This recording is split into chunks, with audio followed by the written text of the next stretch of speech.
বিয়া নোহোৱাবিলাকৰ বহুত ভাল খবৰ চৰকাৰী জব ওলাইছে বহুত ভাল খবৰ অনলাইন যোগে এপ্লাই কৰিব লাগিব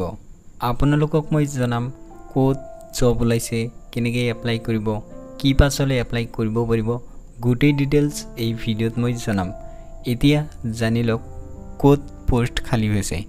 এইটো হল ইণ্ডিয়ান আৰ্মিত পোষ্ট খালি হৈছে নেম অফ পোষ্ট অৰ্থাৎ পদৰ নাম হল soldier GD women military police GD মানে হল general duty number of post অর্থাৎ টোটাল পোস্ট খালি হয়েছে 100টা পোস্ট খালি হয়েছে আবেদন করা প্রার্থীর এডুকেশন কোয়ালিফিকেশন হ'ব লাগিব মিনিমাম মেট্ৰিক পাছ হলে এপ্লাই কৰিব পাৰিব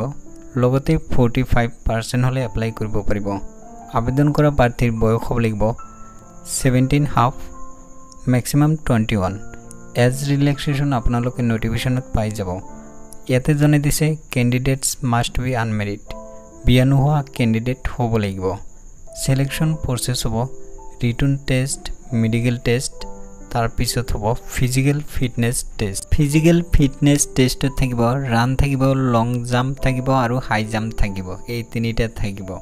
অনলাইন আৰম্ভ হৈছে এপ্ৰিল মাহৰ 25 তাৰিখ লাষ্ট ডেট হল জুন মাহৰ 8 তাৰিখ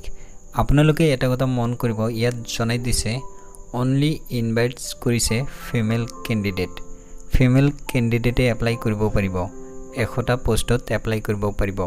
মেট্ৰিক পাছ হলে এপ্লাই কৰিব পাৰিব ভাৰতৰ নাগৰিকে এপ্লাই কৰিব পাৰিব জনাই দিছে আপোনালোকে ইয়াতে অফিচিয়েল নোটিফিকেশন পাই যাব আৰু ইয়াতে হি এপ্লাই কৰিব পাৰিব আপোনালোকে যদি অধিক জানিব বিচাৰিছে তেতিয়াহলে ভিডিও ডেসক্ৰিপচনত লিংক পাব সেই লিংকত ক্লিক কৰি গোটেই ডিটেইলছ চেক কৰিব পাৰিব যদি আপোনালোকে এনে ধৰণৰ নতুন খবৰ পাব বিচাৰিছে তেতিয়াহলে মোৰ চেনেলটো সাবস্ক্ৰাইব কৰিব তেতিয়া আপুনি অতি সোনকালে লাভ কৰিব নতুন খবৰ